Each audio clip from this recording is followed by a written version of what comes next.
पुनरुत्थान और आत्मविज्ञान के बाद अब ला रहे हैं सनातन सत्य, जैसी दृष्टि वैसी सृष्टि, कुदरत, कुदरती रचना, एक कुदरत के कानून से शाश्वत सुख की प्राप्ति। लॉग इन करें www.drsohanrajtater.com, YouTube channel doctor Sohanraj Tater, play store से डाउनलोड करें mobile app doctor Sohanraj Tater. भाई और बहनों, मातृशक्ति को नमन। स्टूडियो में आपका हार्दिक स्वागत है, अभिनंदन है, सत्कार है। सनातन सत्य, इस कार्यक्रम के अंतर्गत हम आपको आपके जीवन की अल्टीमेट रियलिटी, अंतिम सत्य, जो सार्वभौम सत्य, यूनिवर्सल ट्रुथ है, वह देना चाहते हैं। उसको देने के लिए जो हमने पद्धति बनाई है वह है कुदरत, कुदरती रचना और कुदरत का कानून, जो कि लॉ ऑफ द नेचर है। उसी से हम गवर्न होते हैं और वह शाश्वत है। उसके अनुरूप ही हम आपको सनातन सत्य बताते हैं। और सनातन सत्य हम क्यों देना चाहते हैं, उसके पीछे हमारा उद्देश्य यही है, आपको शाश्वत सुख मिले। इस जन्म में न मिले तो भी नींव लग जावे, आने वाले समय के अंदर आप ब्लिस को, शाश्वत सुख को प्राप्त कर ले। ये सनातन सत्य का जो है उद्देश्य है। और ये सारा कार्य हम अलग अलग एपिसोड्स के माध्यम से करते हैं। तो आज बहुत सुंदर एपिसोड लेकर के हम आपके सामने प्रस्तुत हो रहे हैं। हमारा विषय है कि कुछ पाने के लिए कुछ खोना जरूरी। देखिए, ये पाने और खोने का आपसी संबंध है कि क्या पाना है और क्या खोना है। It is law of the nature, to get something we will have to leave something. ये हम आपको दो एंगल से बताना चाहेंगे। एक तो हमारा बाहरी एंगल है और एक हमारा भीतरी एंगल है। तो हम भीतरी एंगल को पहले लेते हैं कि क्या खोना है और क्या पाना है। पाने का मतलब हमारा लक्ष्य क्या है। सनातन सत्य का लक्ष्य है ब्लिस, सनातन सत्य का लक्ष्य है मुक्ति, सनातन सत्य का लक्ष्य है स्वतंत्रता। ऐसी स्वतंत्रता उसके अंदर कोई बाध्यता न हो। हम स्वतंत्रता को स्वच्छंदता नहीं कहते हैं कि व्यक्ति चाहे जो जैसा करे, और भीतर तो प्रभु बैठा है, वहाँ गलत कोई कार्य हो ही नहीं सकता। जहाँ पर महापुरुष विराजमान होते हैं, जहाँ भगवान विराजमान होते हैं, तो वहाँ गलत काम कैसे हो सकते हैं। गलत काम की कोई संभावना भी नहीं होती है। तो हमारा मंजिल है सत्य को प्राप्त करना। Truth is God, God is truth. भगवान है वह सत्य है, ईश्वर है वो सत्य है, और सत्य भीतर है। जो बाहर जितना भी हम चर्चा करेंगे, जो सारा सत्य है, वो तो रिलेटिव सत्य है, वह सच्चा सत्य नहीं है।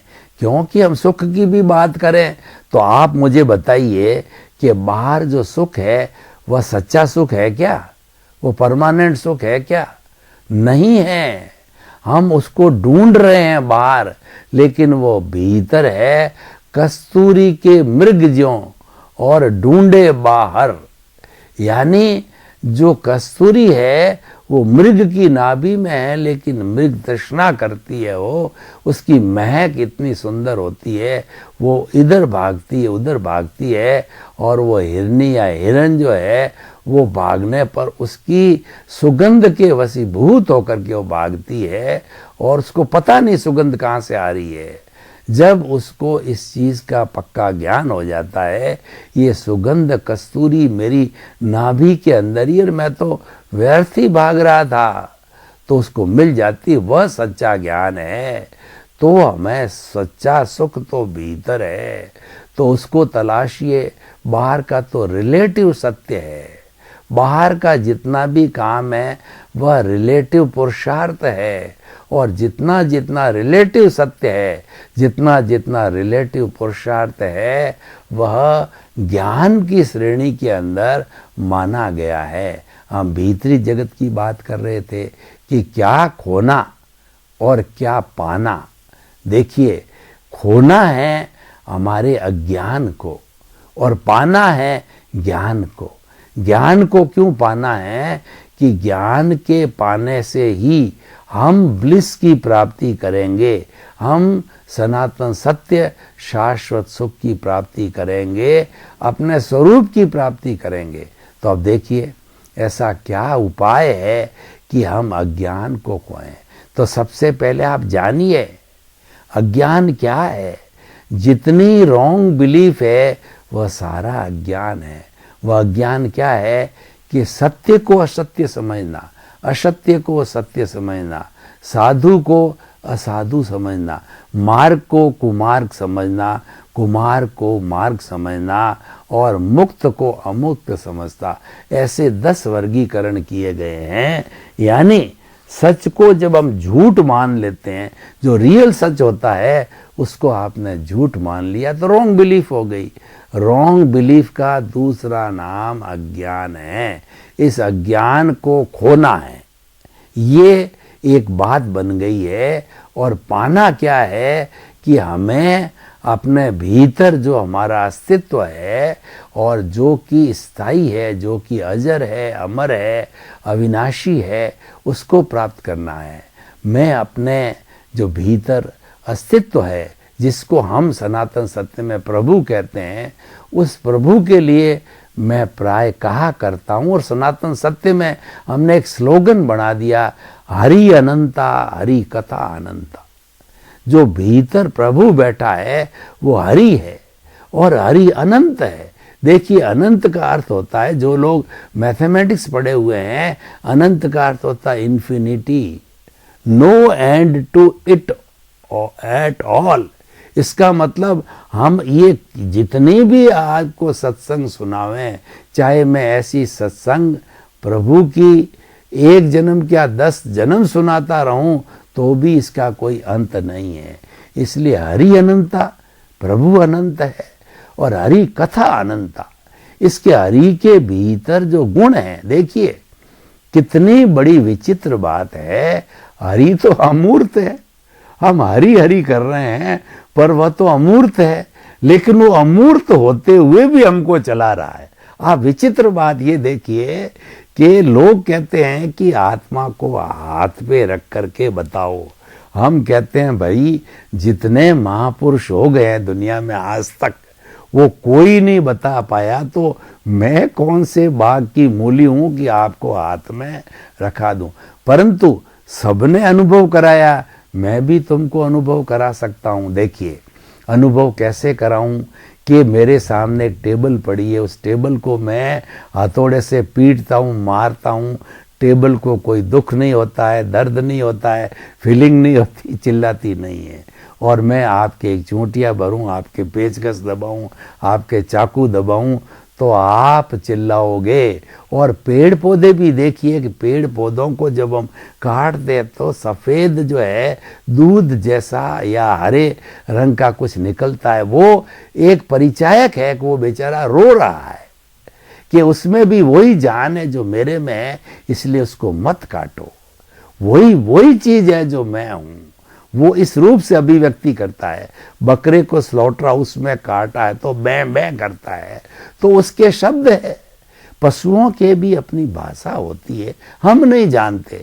उनका शब्दकोश बहुत छोटा होता है पशुओं को, लेकिन भगवान ऋषभ ने अपने पुत्र जो है वो बाहुबली जी को पशु पक्षियों की भाषा समझने की विद्या बताई थी। तो कई लोग जानते हैं, पशु पक्षी बोलते हैं, उसकी विद्या को जानते हैं, पर उनका शब्दकोश बहुत छोटा है। हमारा शब्दकोश तो विशाल है, अनंत है। तो हम बात कर रहे थे इस प्रभु की, और प्रभु की बात क्यों कर रहे हैं कि आज हम उसी को पाने की बात कह रहे हैं। जब पाना और खोना दोनों को समझेंगे, दोनों की विधि को समझेंगे, तो जो ही खोया त्यों ही आपने पा लिया। तो इसीलिए सारे सिस्टम को हम समझ रहे हैं अच्छी तरह से। तो देखिए कि प्रभु के जो है क्या गुण है, हमको तो सिर्फ उन गुणों की भजना करनी है। और भजना भी कैसे, कोई माला लेकर के फेर के करो, अच्छी बात है। न करो तो आप भीतरी भीत एहसास करो। एहसास बहुत बड़ी चीज होती है। देखिए कि व्यक्ति को कितना ही डांटा जाए, फटकारा जाए, कैद में डाल दिया जाए, पनिशमेंट कर दिया जाए, पैसे का दंड लगा दिया जाए, लेकिन भीतर उसका जिस दिन एहसास हो जाता है, भीतर जिस दिन उसकी ग्लानि हो जाती है, नहीं मुझे ऐसा कार्य नहीं करना है, तो वाल्मीकि जी जैसा महान डाकू बदल करके उसने रामायण लिख दी। रोहिणा चोर बदल करके महापुरुष हो गए, और कालिदास महामूर्ख था, वो महाकवि बन गया। ऐसे बहुत से उदाहरण है हमारे में। तो एहसास बड़ी चीज है, अनुभव बड़ी चीज है। भीतर परिवर्तन होना चाहिए, और जब भीतर परिवर्तन होता है तो व्यक्ति कहीं का कहीं चला जाता है। तो वो एहसास करना, प्रभु का एहसास क्या करना कि प्रभु अनंत ज्ञान वाला है, अनंत दर्शन वाला है, अनंत शक्ति वाला है, अनंत सुख का धाम है। और दूसरा वो अजर है, वो अमर है, वो अविनाशी है। उसका रंग नहीं, रूप नहीं, गंध नहीं, वर्ण नहीं, वह जलती नहीं, मरती नहीं, कटती नहीं, किसको रोकती नहीं, किसी से रुकती नहीं है। और मन वचन काया से मुक्त ऐसा मैं शुद्ध आत्मा हूँ। भाव कर्म द्रव्य कर्म नौ कर्म मन वचन काया तथा मेरे नाम की सब माया आप प्रकट परमात्मा प्रभु के सूचरणों में समर्पित करता हूँ। कितनी कितनी बात करूं, 24 घंटे बात करूं उस हरि की, और कई जन्मों तक बात करूं, तो हरि के गुणों का पार नहीं है। तो उसको पाना हमारा लक्ष्य है, और उसको पाने में हमको रोक कौन रहा है, उसको अब देखना चाह रहे हैं।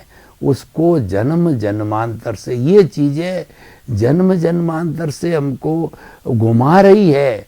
लेकिन मनुष्य मानव जीवन मिलता है तभी सारा लेखा जोखा लगाया जाता है, और उसमें भी अगर हमारा पुण्योदय होता है और ज्ञानी पुरुष सद्गुरु अच्छा गुरु मिल जाता है, और वह भेद रेखा कर देता है कि ले तेरा मैंने जो है अज्ञान को अलग कर दिया और तेरे में ज्ञान डाल दिया है, अब मैंने मेरा काम कर दिया, फिर तुम आगे करते रहो। सर्जन क्या करता है कि जैसे देखिए हमको भीतर बहुत ज़्यादा जो है तकलीफ करने वाली जो है वो कोई भी चीज़ मेद या कहना चाहिए हमारे वो कुछ हो जाता है, तो वो सर्जन है उस गांठ को निकाल करके फेंक देता है, और वो कहता है कि मैंने मेरा काम कर दिया, अब धीरे धीरे धीरे ये वापस ठीक होके तुम एकदम नॉर्मल हो जाओगे।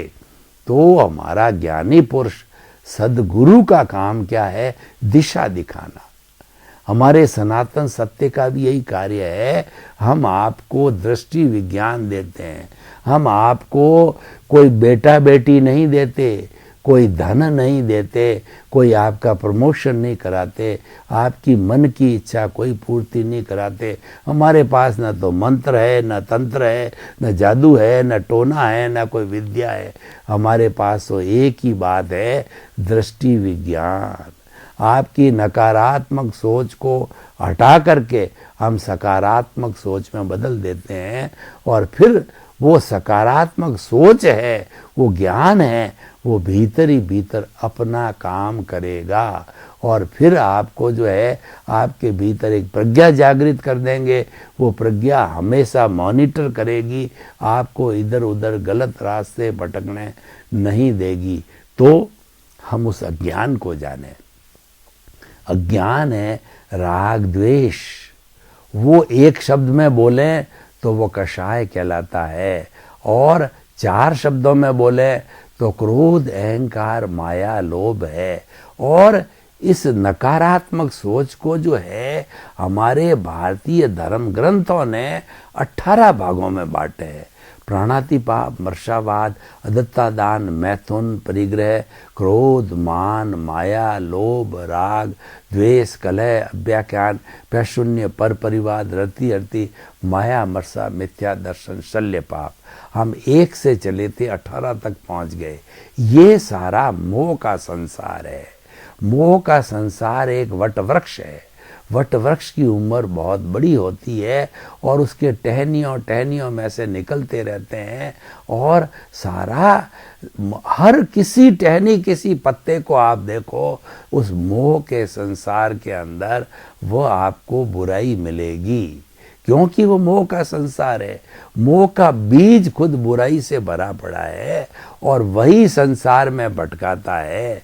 इसीलिए जब बीज खारा है तो आप अगर नीम का बीज बो दिया और फिर उसको 100 घड़ों से सींचो तो आप कहोगे कि ये मीठा हो जावे, संभव नहीं। वैसे नीम का पेड़ उपयोगी है, अच्छे अच्छे रोग को काट देता। मैं उसके गुण की अवहेलना नहीं कर रहा हूँ, मैं तो उसके खारापन की जो अवगुण की बात कर रहा हूँ।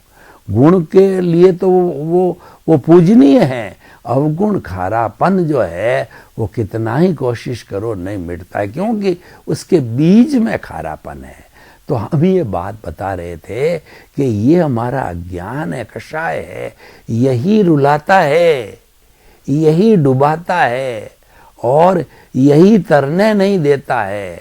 हमको पिन पॉइंटिंग करना पड़ेगा। डॉक्टर बीमारी को ठीक करने के पहले हमारे से 15 मिनट बात करता है, फैमिली हिस्ट्री लेता है, हमारी पूर्व में बीमारियां हुई वो लेता है, सबका निष्कर्ष निकाल करके उसको डायग्नोसिस बोलते हैं। और देखिए अब तो जमाना शिक्षा का आ गया, अभी तो MBBS डॉक्टर हो गए जो टेस्टिंग के ऊपर निर्भर होते हैं।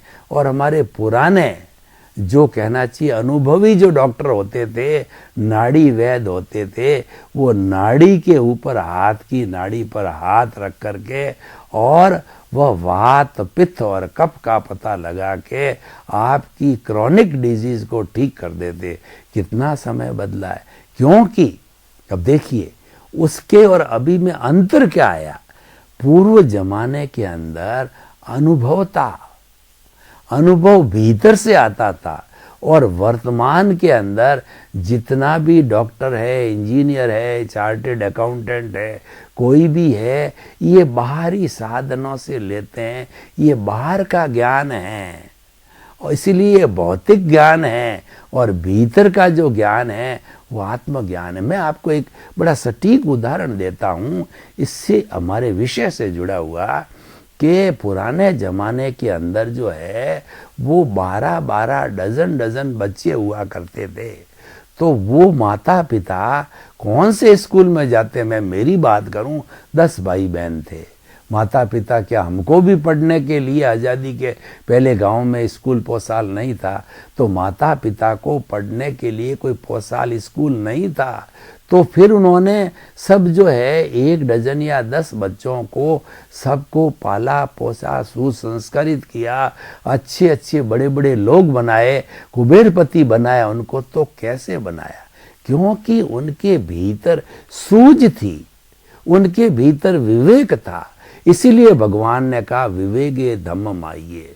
वह बुद्धि के लेवल के परे इंट्यूशनल जगत में जाते थे, सूझबूझ के धनी थे। सूझबूझ में बुद्धि की आवश्यकता नहीं है।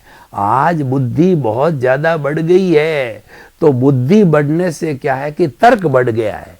छोटा बच्चा भी बात करो तो वो तर्क करेगा, आपसे 4-5 जो है ऐसे तर्क दे देगा तो बात काम करना दूर रहा, तर्क में उलझा देगा। ये तर्क कराती है बुद्धि, संसार में भटकाती है बुद्धि, हमारा स्वरूप नहीं होने देती बुद्धि। इसलिए इस बुद्धि बाई को कहो कि तू अपने पीहर चली जा, ससुराल चली जा, तेरी जरूरत नहीं है। अगर हम बुद्धि को अप्लाई करना छोड़ देंगे और भीतरी जगत में जाएंगे, तब हम पाने की बात करेंगे और वह ज्ञान की बात है। तो इसीलिए ज्ञान की प्राप्ति करने के लिए हमें कषाय को छोड़ना है। और कषाय को छोड़ेंगे कैसे, इसकी विधि जानना पड़ेगा। क्यों, खोना और पाने की बात तो मैंने कर ली है।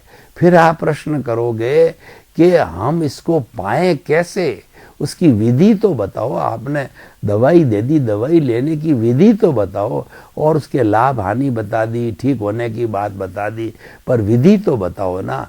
तो हम आपको जो है ये विधि बताते हैं कि ये जो भीतर कषाय का एक भूत है। मैं आपको एक उदाहरण देता हूँ, उदाहरण से बात बहुत क्लियर हो जाती है कि आजकल और पुराने जमाने में बहुत ज़्यादा होता था, आजकल भी भूत भूतनी लगते हैं।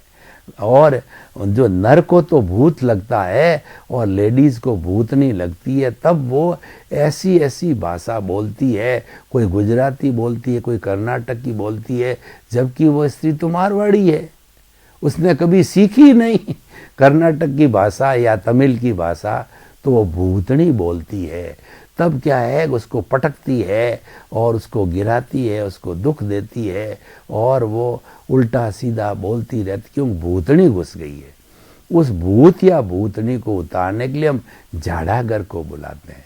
झाड़ाघर उसके ऊपर वाले होते हैं, तो वो कहते हैं अच्छा तो इसमें घुस गई है, क्यों घुस गई है? उसको मंत्रित करते हैं, मंत्रित करके उसका चोटी पकड़ते हैं भूत भूतनी का, उसको हिलाते हैं तो कहते हैं बाप जी जाऊं जाऊं जाऊं, बाप जी नहीं रहूं, तो 3-4 बार वादा लेकर के और वो उससे निकाल देते हैं। तो हमारे भीतर भूत बैठा है, उस भूत के लिए झाड़ाघर को लाओ। वो झाड़ाघर क्या है कि ज्यों ही आपने अपने अस्तित्व की, अपने प्रभु की भजना चालू करी, प्रभु के गुणों को पहचानना चालू किया, माला फेरनी चालू करी कि मैं तो ज्ञाता हूँ, मैं तो दृष्टा हूँ, मैं अनंत ज्ञान वाला हूँ, मैं अनंत दर्शन वाला हूँ, जो ही ज्ञाता दृष्टा भाव का एहसास चालू किया। अगर माला फेरनी तो अच्छी बात है, फेरो, पर आपने जो ही एहसास चालू कर दिया, तो एहसास चालू करते ही आपके भीतर जो भूत बैठा है, जो कषाय बैठा है, वह पुद्गलों का कार्मिक बॉडी है, वह शिथिल होने लग जाता है। शिथिल कैसे होता है कि हम पानी को आग के ऊपर रखते हैं, तो जो पानी देखा होगा आपने, उस पानी के अंदर या दूध में बुलबुले उठते हैं, यानी उसके बीच में हवा होती, जगह होती है, तो वह गर्मी उसकी जगह लेती है, बुलबुले ऊपर आ जाते हैं, वो शिथिल हो जाते हैं।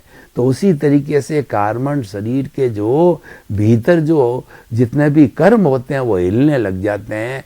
और जैसे हम बोरडी को या बोर के किसी को पके हुए फल वाले को हिलाते हैं, तो वो बोर गिरने लग जाते हैं, तो वो शिथिल होकर के वो परमाणु हिल जाते हैं, क्योंकि उसका झाड़ाघर आ गया, वो ज्ञाता दृष्टा और उसका बैर है।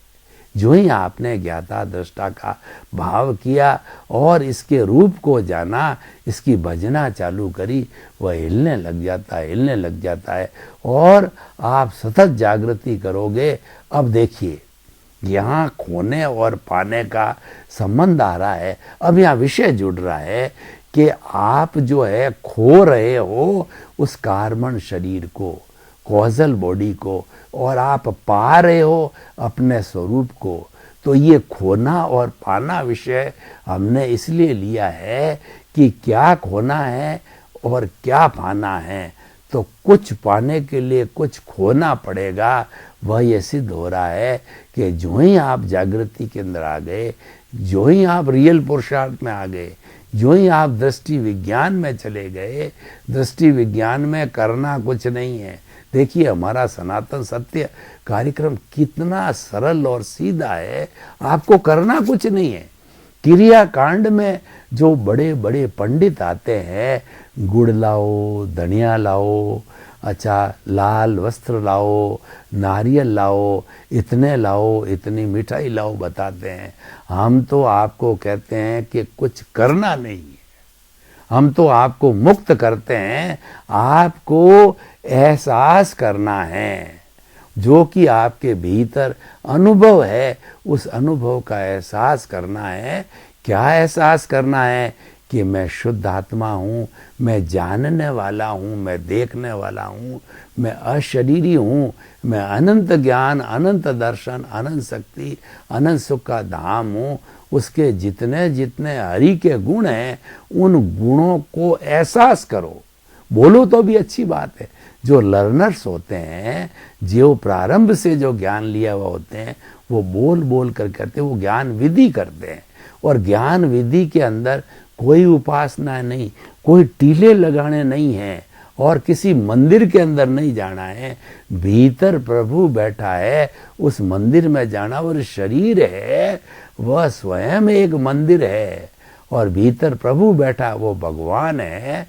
शरीर माध्यम खलु धर्म साधनम, ये शरीर मंदिर रूपी है और ये धर्म साधना करने के लिए ही मिला है। लेकिन हमने तो इसको भज कलदारम में डाल दिया, इसको सुख सुविधा के अंदर डाल दिया, इसको एंजॉयमेंट में डाल दिया, मनोरंजन में डाल दिया। प्रभु ने आपको ये कह के भेजा था कि तुम तो आत्मरंजन करना, पर हम तो 2, 5, 10 साल के हुए मनोरंजन में लग गए, ब्याह में लग गए, शादी में लग गए, ऐश्वर्य में लग गए। और लोग तो कई तो बड़े बड़े कामों में लग गए, अपराध में चले गए, आतंकवाद में चले गए, परस्त्री गमन में चले गए, शराब में चले गए। अरे भाई, इसके लिए जीवन नहीं मिला है, ये वेस्टेज ऑफ टाइम है। आप फिर घूमते रहोगे और फिर ऐसी पारसमणि कब मिलेगी पता नहीं है। तो हमारा निष्कर्ष है कि आप कुछ खोने के लिए आपको कुछ पाना पड़ेगा। सर्वे भवन्तु सुखिनः, सर्वे सन्तु निरामया। जगत के सब जीवों को सुख मिले, शांति मिले, आनंद मिले। आपके प्रति बहुत बहुत मंगल का।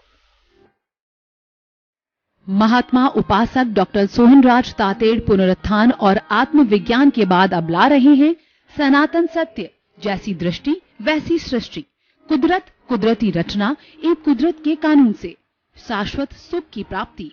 लॉग इन करें www.drsohanrajtater.com, YouTube channel doctor Sohanraj Tated, play store से डाउनलोड करें।